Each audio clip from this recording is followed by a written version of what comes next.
How's Jason looking? Fine. Should be good to go. Outside of Marcus, everyone else seems ready to. Yep. It was that Friday night game a barometer what Indiana wants would be like? 2 weeks ago, the one at our place, I think that was obviously a great game. Both teams played well, and both teams had a chance to win at the end. I mean, I think that you expect it's the playoffs. Everybody's going to play every possession like those guys were playing, and we know that.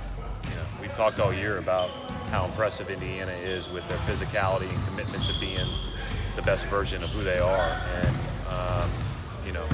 which means you have to play really well. And so we know that. I mean, we know what the physicality and the competitive level is going to be like. As far as who's going to fill the starting role with Marcus Smart, can you speak to just the balancing act of keeping guys in whatever rhythm they're in now, as opposed to meeting the needs that you need to have in that first unit? I'm not worried about that.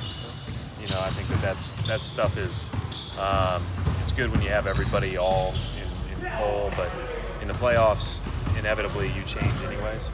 And whoever we start with, end with, play in the middle, whatever the case may be, that'll probably be different than 3 games from now.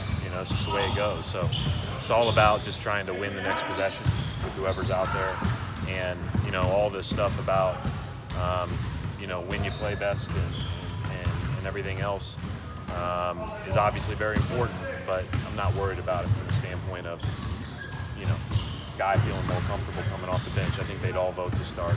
At this point, how much do you expand minutes for your regular guys and how much do you shorten? Well, I mean, obviously, you're going to play, your best players as much as you can. But at the same time, I think there is a fine line, because you have to be fresh. You have to make sure that you maximize your depth and maximize your bench, and give those guys appropriate breaks. The TV timeouts are a little longer, and generally, obviously, people have been building up to play more minutes as the season's gone on, but at the same time, depth and being good when your depth is in the game is really important.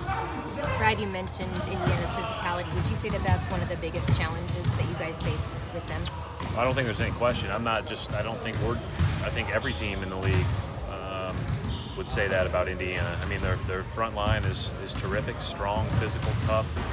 They all can put the ball on the floor. They all can shoot it, and will shoot threes and make threes.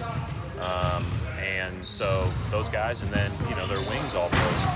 So they have big, strong wings up and down the board. So when they get a matchup they go right to it, and they don't hesitate. And I really have a lot of respect for Nate and their staff. They look out there, they see what they want to attack, and they go after it. Speaking of the front line, we talked about Al and Aaron Wayne playing together. The defensive rating is astronomically good. Does this series kind of allow for you to continue that? Yeah, we'll find out. I mean, I think obviously they're both healthy, so anytime they're both healthy, we like to play them together. They will certainly play stints together, for sure. But do you sense that there's a sense of urgency with the guys?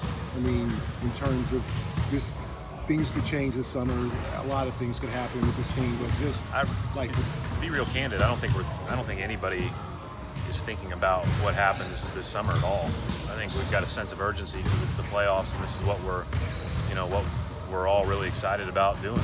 I mean, this has been a year well documented that has been up and down from what we would have hoped, but that's part of it.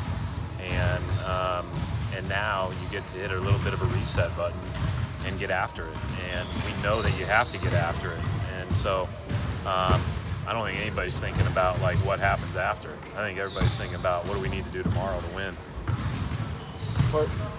That game in Indiana, Horford and Tice had some good minutes together in that. Just again against they haven't played a ton together this year, but what do you just like about that pairing as a whole against? Well, I think it just depends on who we're playing, right? But I think with Indiana, it makes total sense that there's going to be minutes where Horford and Tice play together, Horford and Baines play together, right? I mean, I just think you have to be big against those guys for spurts of the game at least. And so, you know, Tice has been really good because he's been on call. You know, he's like the guy that can sit the first 2.5 quarters, come in the third and impact the game. He can play right away and impact the game. You know, there might be a moment where Baines gets in foul trouble and we have to play Tice and Horford more minutes together, and that's something I feel really comfortable with. They complement each other. Al's ability to play inside and out gives us a great deal of flexibility to play other bigs with him. Has Al playing the 4 now recently? Do you feel like that's unlocked even more of his offensive game in parts, or just like allowing him to post more a little bit? Maybe? Yeah, I think you usually. I mean, those guys aren't probably the tradition or the typical NBA team now, where they're more traditional. They're bigger and stronger at the 4 and the 5, and but he's, you know, I think he just knows how to play, whether he's at the 4 or the 5, and you can play through him a little bit differently when he's at the 4 for sure. Thanks.